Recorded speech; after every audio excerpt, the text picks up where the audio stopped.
Attitude instrument flying is the technique of controlling your airplane by using the flight instruments rather than outside visual references. It involves establishing a precise attitude for a given power setting, and then maintaining that attitude by reference to the flight instruments. When a change in the airplane's attitude is required, initially make the change by referring to the attitude indicator. Then scan the other instruments as needed for verification. For example, besides the attitude indicator, any change in bank is apparent on the heading indicator and turn coordinator. Pitch changes can be seen on the attitude indicator, altimeter, VSI, and airspeed indicator.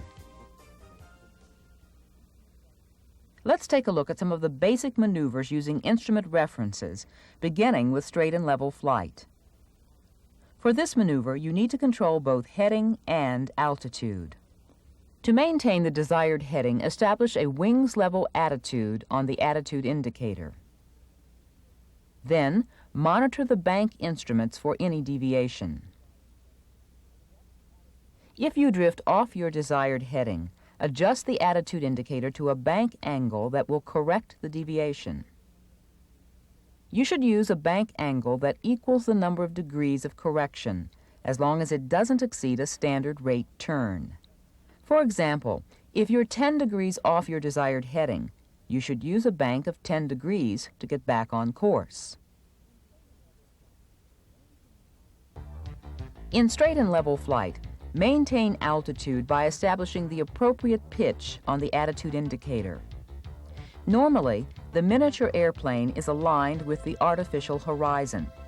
However, if you increase the airspeed while maintaining level flight, the miniature airplane will be below the horizon. At slower airspeeds, it is above. After you've established level flight for a particular airspeed, you should reset the miniature airplane so it is on the horizon. After the correct attitude has been established, confirm level flight by referring to the altimeter, vertical speed indicator, and airspeed indicator. If your altitude starts to change, look at the VSI to determine the rate of the change. A small rate change will only require a minor correction.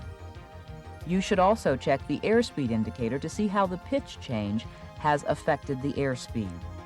If the airspeed is extremely fast or slow, you'll have to make a larger correction.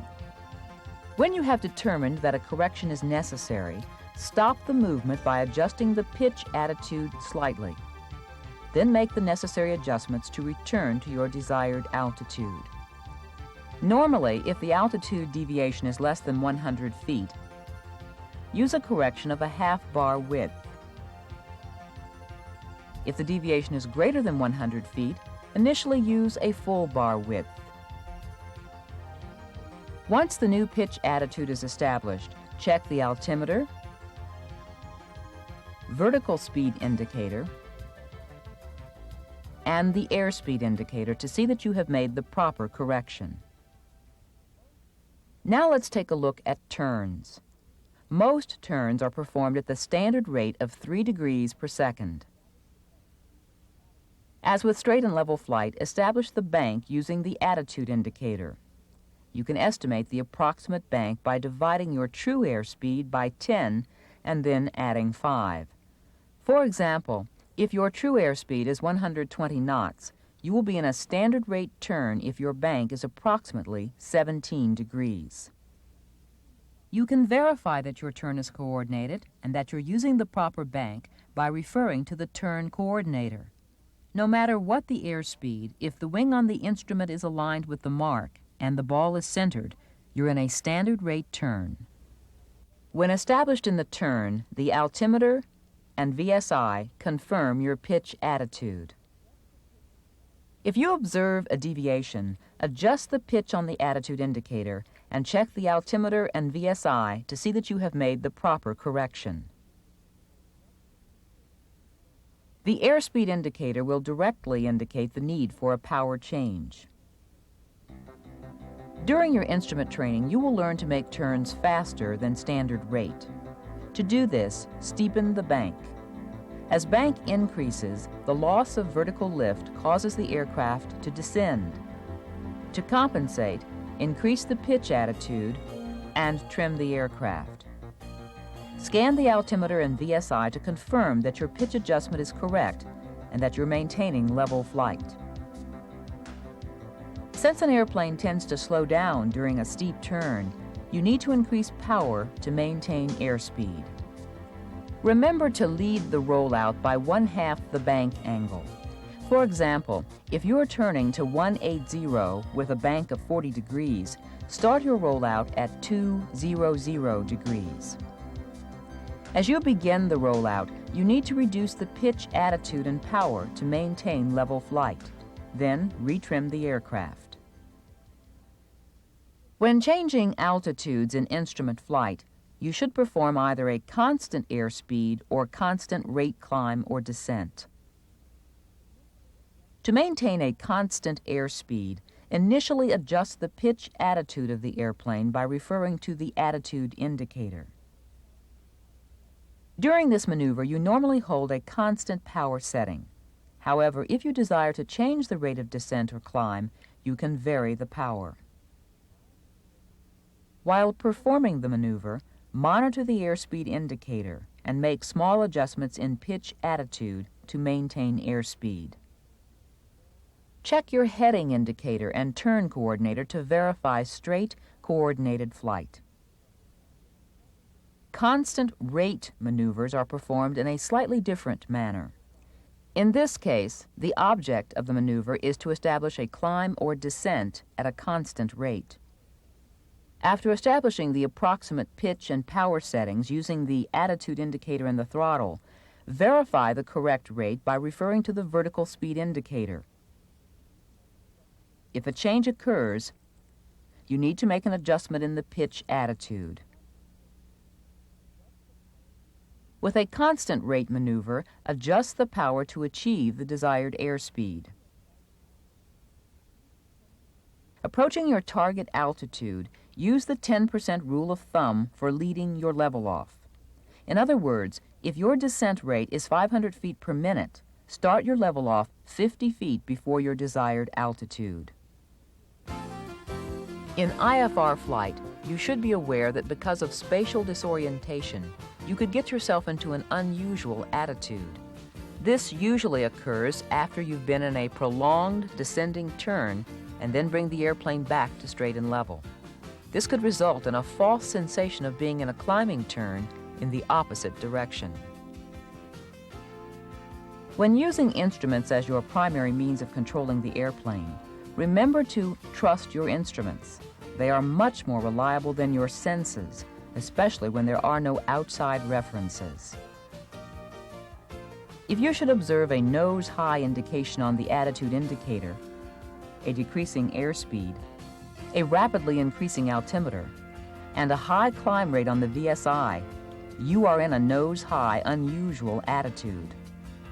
Since preventing a stall is most important in this situation, you should immediately lower the nose while simultaneously adding power. If you are in a bank, you should roll the wings level. Another potentially dangerous situation occurs when the nose is too low. Here, excessive airspeed could lead to possible structural damage during the recovery. A nose-low indication on the attitude indicator, increasing airspeed, decreasing altitude, and a high descent rate on the VSI are all indications of a nose-low attitude. To correct this situation, simultaneously reduce power and roll the wings level. Then gently raise the nose to a level flight attitude. Flight instruments, like all mechanical things, are subject to malfunctions. Therefore, you need to know alternate sources for pitch, bank, and heading information if the main sources are inoperative. For example, suppose you notice that your aircraft's attitude indicator is showing a 5-degree bank to the right. However, the heading indicator is not moving. The turn coordinator indicates a left turn, which is confirmed by the magnetic compass. A check of the suction gauge indicates that there isn't sufficient vacuum to drive the gyros. If this happens, the indications on both the attitude and heading indicators are no longer reliable. To complete the flight, you'll have to use the other instruments. When flying partial panel, you must identify the inoperative instruments and omit them from your scan. If they become too distracting, you might find it helpful to cover the instrument faces. With the attitude indicator and the heading indicator no longer functional, your reference for bank information is now the turn coordinator. For pitch information, you must rely on your VSI, altimeter, and airspeed indicator.